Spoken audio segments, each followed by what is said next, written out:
Welcome to the AFROCENTRIST Podcast, where we explore everything from personal development to fulfillment, African pride, dating, and all things that make your spirit thrive.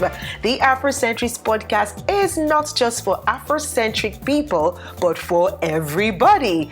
Our shows will entertain as well as educate and focus on uplifting positivity. So, take some time out on your commute or lunch break and plug in with us and be inspired. The AFROCENTRIST Podcast, proudly African.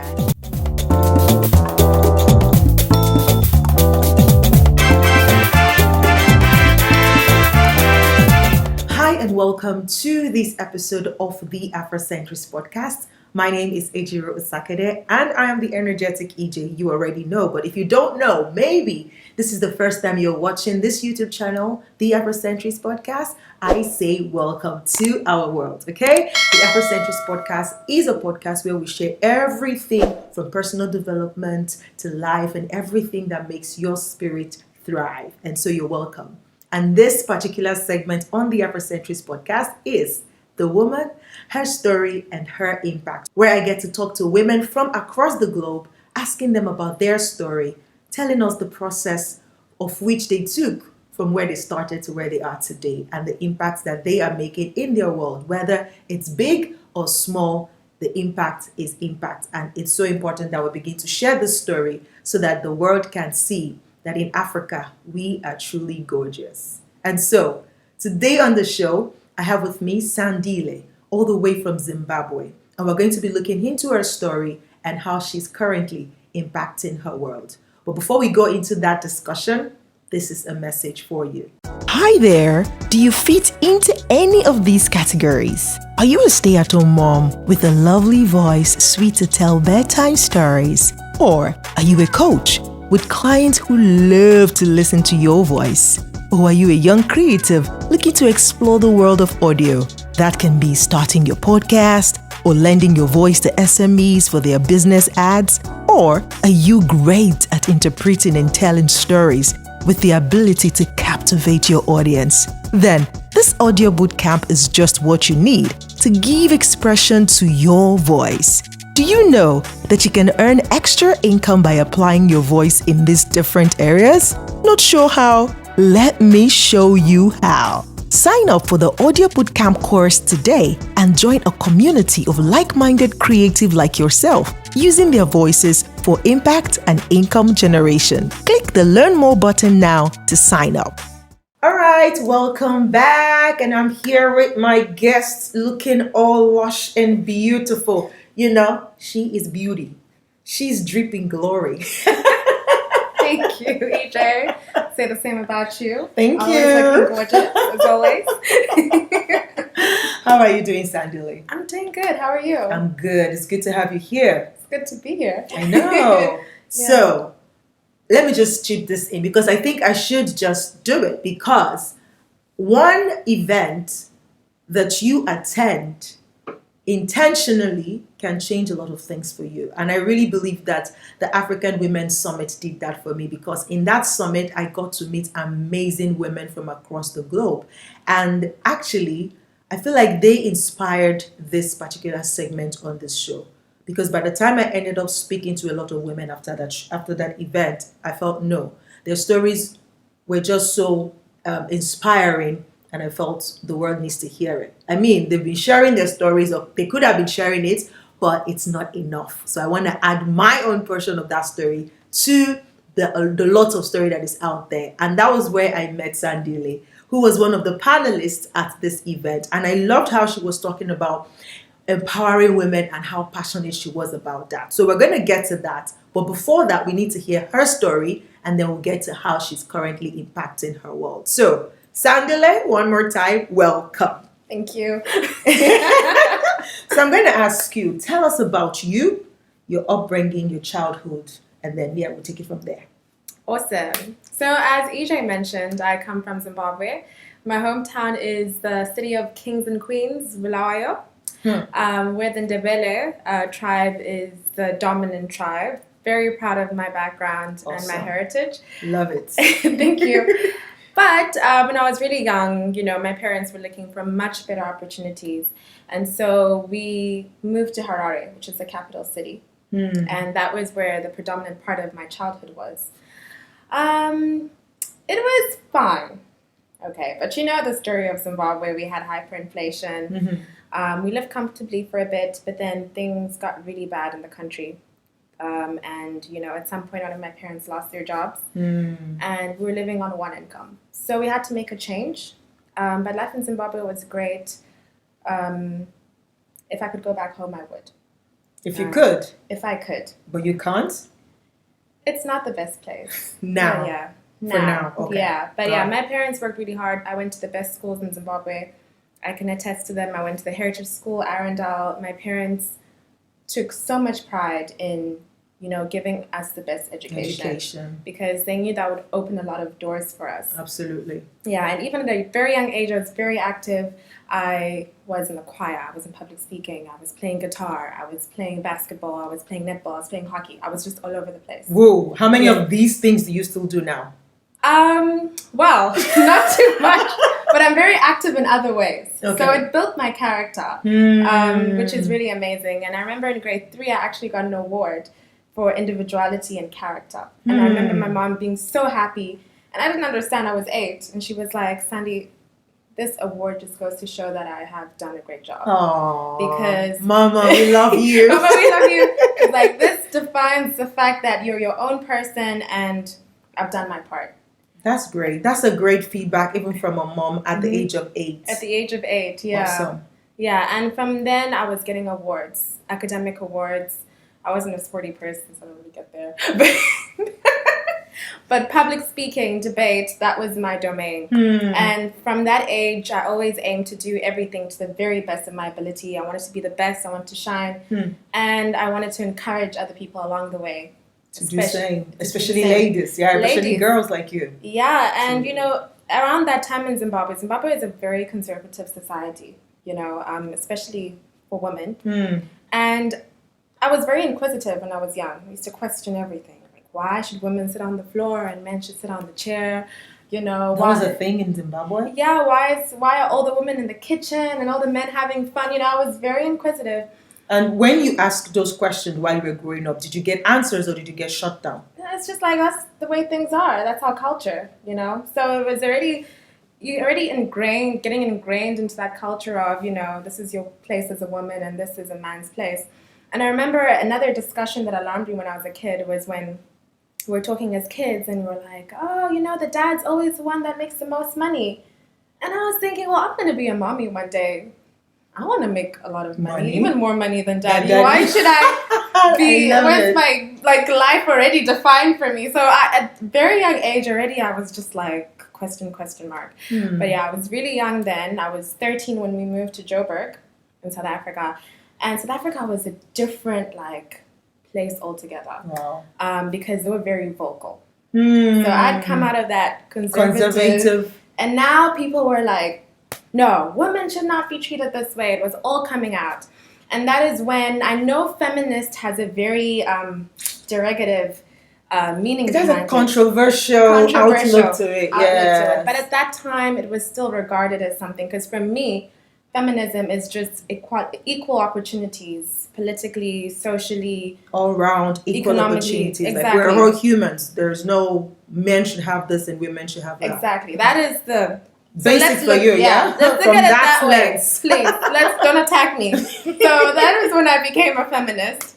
And our school was, it was a Christian school, but it wasn't like, they didn't try to suppress us. They always encouraged us to question everything and to fight for what was right.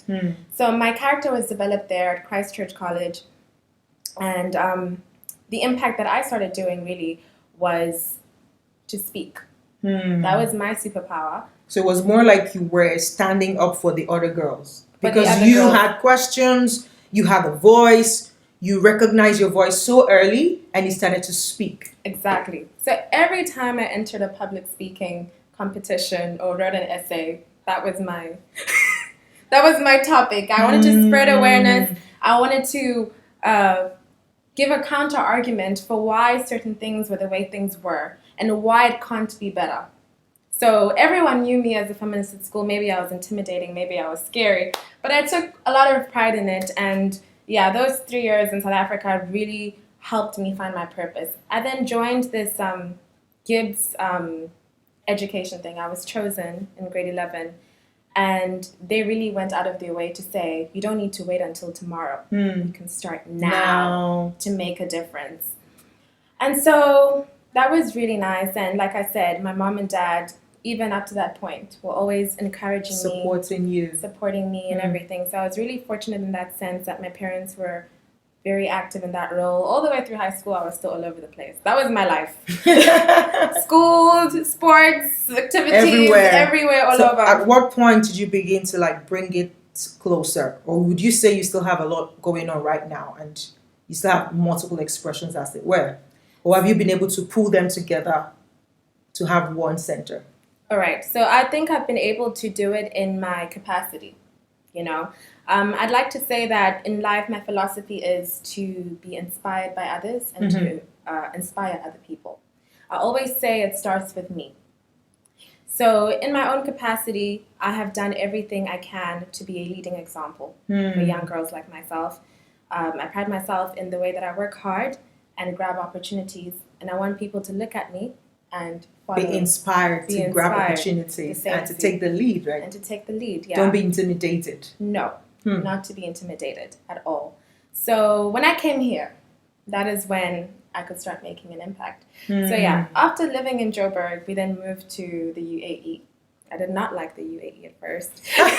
Why? In Al Ain, because I was a big city girl. We're staying in Al Ain. So I was coming from Harare, Joburg, and then I was in Al Ain. It wasn't Dubai, which is the city part of the UAE. Yeah, it wasn't here yet. I see. Yeah, but it was hectic. But and when I got there, I faced quite a number of challenges because I was supposed to finish high school in South Africa, and then I got to Al Ain and they told me, no, you're coming from a different curriculum. You will have to do your IGCSEs before we can put you in grade 12. And I was not going to do that. So I tried to find a way, and they said, you can do it now, but we don't think you can do it. And I like You like people daring you. I like people daring me. Wait, did you just say I can't? Tell me one more time I can't do it. I was like, fine. So I worked really hard, and that moment in my life, I knew nothing could stop me from achieving what I wanted to achieve. Great. It was really a defining moment. I sat in my room all the time at home for 3 months, doing work that people had taken 2 years to prepare for. And I came out with 4 A's, 1 A star, and a B. Work I had never seen before in my life. Of course, some of it was similar to what I'd been doing before, but I was on top of the class. Some people had been in the school for years, but I came in there and I did that, and I proved everyone wrong. We'll take a pause right there and just let that sink in for a while. You've heard it multiple times, a couple of times, maybe over 100 times, that you can do whatever it is you put your mind to do. You just need to be focused. You just need to be determined. And sometimes you even need to borrow other people's belief for you so that you're able to carry out that task for that time, right? So we're going to be right back as we continue on this journey to hearing Sandile's story and especially how she's currently impacting the world. Don't go away. We'll be right back.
All right, welcome back, guys. Yes, so you were saying that that was a defining moment. I love that you even have, you have that story because sometimes some of us go through things. Maybe we had a rough childhood. Well, I would say some of us, but because I know there are people like me who were out there, right? That you just shut out some part of your life. Like, okay, I don't want to remember that part of my life, right? But I love that you can remember and you remember the moment when it really happened.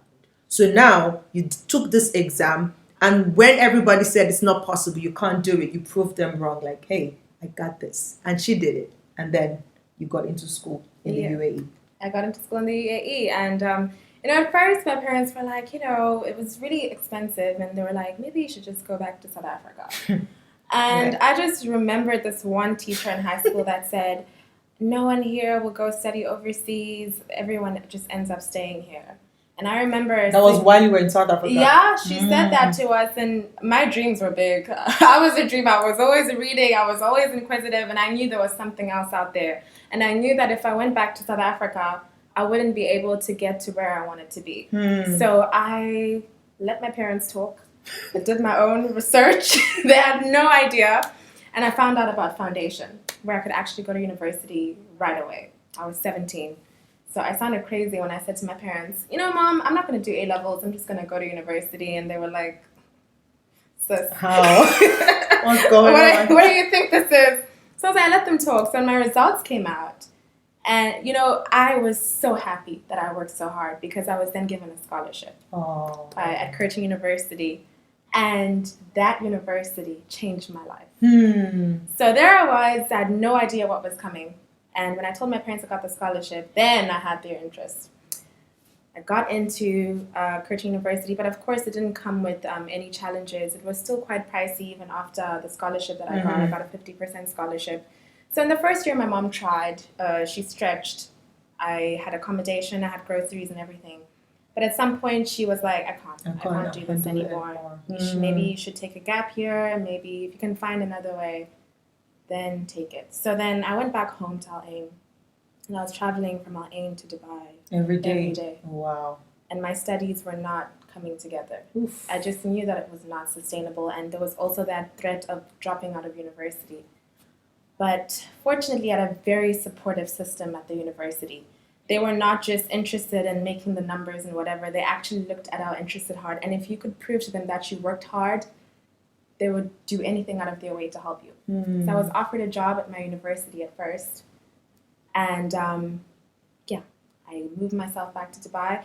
I didn't live in a very comfortable place. Coming from home, my parents lived quite decently. And then there I was like, this is what I could afford, and I was stretching my budget. Sometimes I would starve.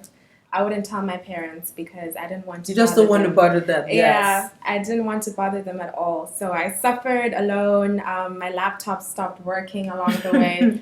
I know, like seriously, nothing good in life comes easy. You look at her now and look at all this, beauty, draping glory. But you should know that everyone has a story. Everyone has gone through one struggle or the other. And it's not even right for anybody to discount your struggle. Exactly. You can't say, oh, you had it easy. No. Your easy might be different from my easy. Your easy might be that, okay, for a while you couldn't, you starved and all of that. Mine could be that, I was literally thrown out of the apartment because I couldn't pay my rent, right? And I had to sleep from house to house. Like, you just have a backpack and then you're like, okay, who can I visit now? And then you go there late, like, I'm sorry, I'm so late. Like, can I just stay the night? Because you don't have a place to stay. Like, we have all of this story. And, why we're sharing this is to let you know that regardless of all the struggles, you can still just be laser focused on what the end is, so that you're not dissuaded with what is currently happening to you. That this is a journey. It is not your destination. So if you're currently having challenges now, you can say, okay, yes, accept it, don't deny it. Yes, this is going on now, but this is where I'm going. And because you know where you're going, you have the strength, the capacity, the tenacity to look towards where you're going and to look for, okay, how can I survive this season on my way to where I'm going to. So Sandile, you did all of that and you were able to go through, the university, came out tops. Well, because of all the struggles you had to go through, you had to work while you were schooling. It affected your grades a bit. But here you are today. Still, did it affect your scholarship that much? Actually, it didn't. Right after they changed that, this thing, my grades falling, happened right before they made a policy where if you get certain grades, then you lose like 10% of your scholarship. Of your scholarship. Oh. So from then and there, I got my life together. I cannot lose the percentage of the scholarship. At that moment in my life, I was student council president. I was one of the first presidents, my black self, my female self. That was one thing I really wanted to do because girls are always hesitant to take leadership positions. Very hesitant. Women, ladies, girls, did you hear that? Don't be hesitant. If you have it in you, you have it in you. Seriously. Like, if you want it, don't pretend like you don't. Exactly. Say it. I want to lead. I want to be tops, right? Say it and go for it. Nothing is stopping you. Exactly. And the thing is, with those kind of positions, people don't usually like you. Because you have to be strict sometimes, you have to be principled, Exactly. you have to make decisions, and sometimes it affects other people, yeah. Yeah, but some of the research I've done shows that people don't really like women that exhibit male associated traits, and leadership is one of them. And I got to see that, right, like whilst I was in that position. But in that moment, there were some girls that came up to me and they would say, wow, I admire how you've blocked out the noise that society's throwing at you and you're doing this. Your thing. And that encouraged me even more to, because I was like, okay, maybe I should be soft. But then maybe I'm too much. But when these girls came up to me and said, we love you as our president, even some guys, I was like, you know what, I'm going to keep doing me. I'm going to keep, even standing for what I know is right. What I believe in, and encouraging the girls within my team at that time as well to be confident about being assertive, confident about putting order, confident about being themselves, and not caring, because at the end of the day, we also need to play a role in society. Yeah, it can't always just be men. We also have a role to play. Absolutely. And we have the potential. So in that role, I think that was when I really saw that, listen, I want to do more. And I want to empower women. So I was student council president. I was working. I was also volunteering because I used to be a speaker and a co-host in many events as well. So my grades did slip, but fortunately I sat down with myself, was realistic with myself, and I'm like, yeah, you need to get this degree. And accounting is hard. Like, I was studying accounting. And there were many moments when I wanted to drop out. And there were a few girls in our course. Like, it just goes to show you, we don't have a lot of girls doing the hard things. The things that pay. And I was like, nah. I was thinking of all the girls. And I was like, I have to do this for us. Yeah. So I kept it moving. And then now the impact comes.